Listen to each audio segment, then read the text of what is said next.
Hello students, I am going to start today's video with properties of alloys.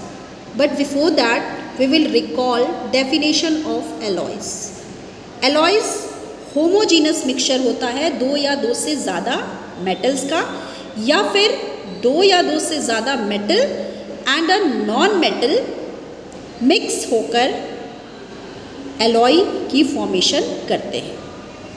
And ये जो mixture होता है ये एक होमोजीनस मिक्सचर होता है.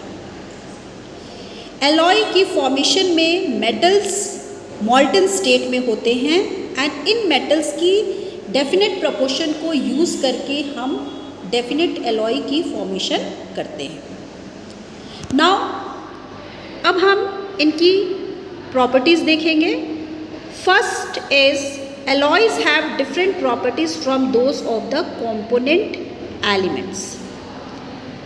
alloy की प्रॉपर्टी डिफरेंट होती है उनके कंपोनेंट एलिमेंट से. जैसा कि अभी हमने पढ़ा, alloy दो या दो से ज़्यादा मेटल के होमोजीनस मिक्सचर से बनता है.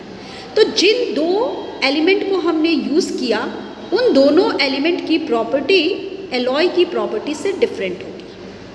सो हम कह सकते हैं alloy have different properties from those of component elements. Clear है? हम मेटल को alloy में किस लिए कन्वर्ट करते हैं? To change their physical property. Metal की फिजिकल प्रॉपर्टी को चेंज करने के लिए हम उसको alloy में कन्वर्ट करते हैं ताकि हम उसमें डिज़ायर्ड प्रॉपर्टी ला सकें. ठीक है, अपने इच्छा के अकॉर्डिंग उसमें प्रॉपर्टीज़ डाल सकें. एज फॉर एग्जाम्पल, अगर हम स्टेनलेस स्टील की बात करें, स्टेनलेस स्टील इज़ एलॉय. इस स्टेनलेस स्टील की फॉर्मेशन में जो कंस्टिट्यूएंट प्रेजेंट होते हैं वो है आयरन, क्रोमियम एंड निकेल. हमने 3 डिफरेंट एलिमेंट को यूज़ करके एलॉय बनाई एंड इस एलॉय का नाम है स्टेनलेस स्टील. इस एलॉय को बनाने से हमें क्या बेनिफिट मिला? स्टेनलेस स्टील जो है रेजिस्टेंट टू कोरोजन है, इसमें कोरोजन नहीं लगती है. दैट्स वाई हमने क्या किया, डिफरेंट मेटल को यूज़ करके एक एलॉय बना लिया. Clear? Next is melting point of alloys are generally lower than those of the constituents metals.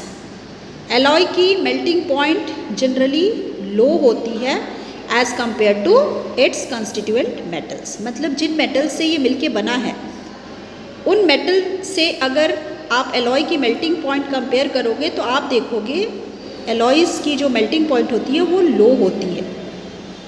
Third is an alloy is harder than the metals from which they are made. Alloy harder होती है उन metal से जिनको use करके बनाया गया है. Clear है?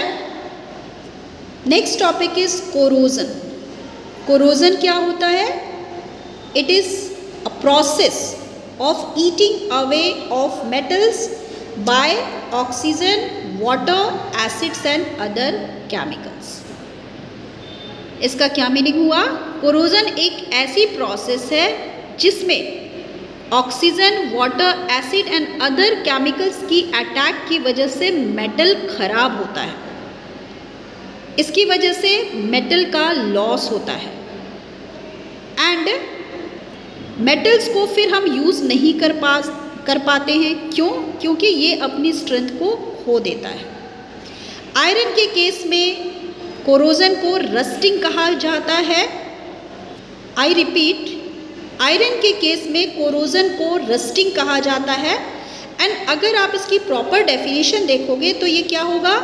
The slow conversion of iron. Iron का कन्वर्ट होना, स्लो, ये एक स्लो चेंज होती है. Slow conversion of iron into its hydrated ferric oxide. Iron का हाइड्रेटेड फेरिक ऑक्साइड में कन्वर्ट होना in presence of moisture and air is called rusting. क्या कहा गया? आयरन का हाइड्रेटेड फेरिक ऑक्साइड में कन्वर्ट होना किसकी प्रेजेंस में? मॉइस्चर, एयर एंड केमिकल की प्रेजेंस में. तो ये जो प्रोसेस है इसको हम क्या कहेंगे? रस्टिंग कहेंगे. क्लियर है? The process of rusting is complex, ये बहुत ही कॉम्प्लेक्स प्रोसेस है एंड किस पे डिपेंड करता है, डिफरेंट कंडीशन पे डिपेंड करता है. Okay, this is all about today's video. Corrosion की जो रेस्ट पार्ट है उसको हम लोग नेक्स्ट वीडियो में करेंगे. Thank you.